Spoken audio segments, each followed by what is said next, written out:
Hello, my name is Jihyun, and I'm from Korea. A lot of the times I introduce myself like this, the reaction I get is, "Oh, I love Korean drama. Didn't you just love Crash Landing on You?" And I just awkwardly stand there thinking, I thanks for the support, but I really don't watch Korean drama. Because the thing people don't realize is that I am severely whitewashed. I am a wannabe banana. I am yellow on the outside and want to be white in the inside. So with that came this tendency to make white girl besties. The first one was Karen, who I met at an English-speaking church in Korea. She was half white and half Korean and made for the perfect starter white girlfriend. So we had a lot of things in common. She had a semi-alcoholic Korean dad who she's never lived with. So did I. And she had a crush on one of the pastors at church, and so did I. We both had a tendency to fall for authority figures. But eventually, our friendship started drifting when she became roommates with a Korean girl who, in my mind, lacked the sort of effervescence and worldliness that I had.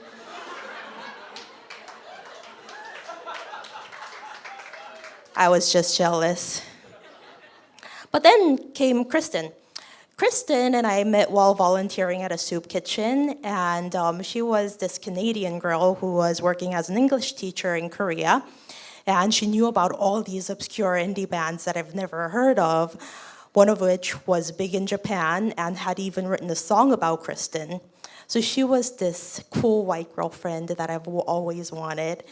And I felt enamored when she started calling me bitch.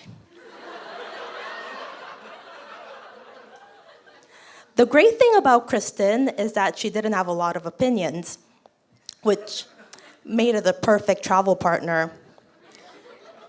So we traveled to places like Bali, Tokyo, Singapore, New Orleans, and I planned the itinerary and I chose the restaurants. But at the end of the meal, the bill tended to get presented to Kristen because she was white and I was yellow.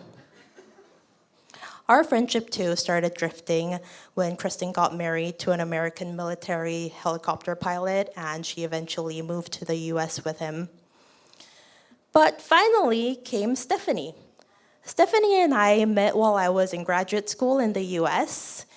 We both had a tendency to make questionable life choices.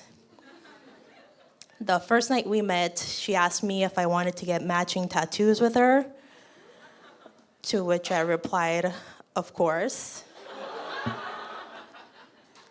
The next month, she asked me if I wanted to move to New York with her that month, to which I replied, of course.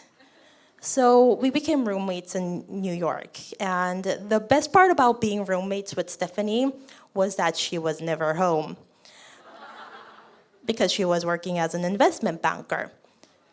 So one Sunday morning, Stephanie was on her way to the office, as one does when you're an investment banker. And she texts me, I found a lost rave boy on the street. Can he come stay with us tonight? To which I replied, of course. The lost rave boy was a 20-year-old from the state of Maine. He had traveled all the way to New York for a rave. And after a tab of LSD, he lost track of all his friends and possessions and found himself with nothing but a dead phone the next morning.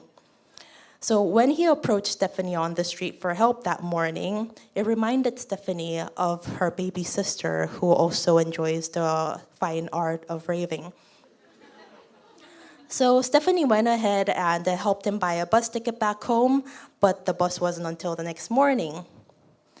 So then Stephanie decided it would be a good idea to invite him over to stay with us so we can potentially both get murdered.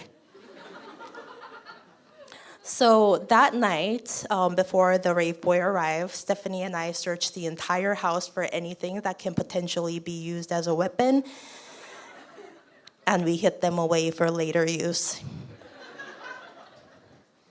And finally, the boy came knocking on the door. Turns out he's just this innocent-looking boy wearing a t-shirt that said, "Have a nice trip," as an acid trip. His intentions were clear, and I think he got what he wanted one way or another. So like that, we were roommates for a year, full of questionable choices, but a lot of fun. But one thing I didn't tell you is that actually Stephanie and I were both going through a pretty difficult time in our lives. She had just gone through a horrific breakup, and I was going through a year of unemployment. But when I look back, I hardly remember being depressed, not because I wasn't, but because I just have better things to remember. So after a year, I eventually settled for a job in Bangkok, and our friendship too started drifting. As I get older, I'm learning that best friends come and go, but each of them represents a different milestone in my life, the different versions of who I used to be. And now I find myself in Singapore with a new job and a new home, but without a white girl to go along with it. So I guess all of this is to say, if you're a white girl open to befriending a whitewashed Korean girl, hit me up.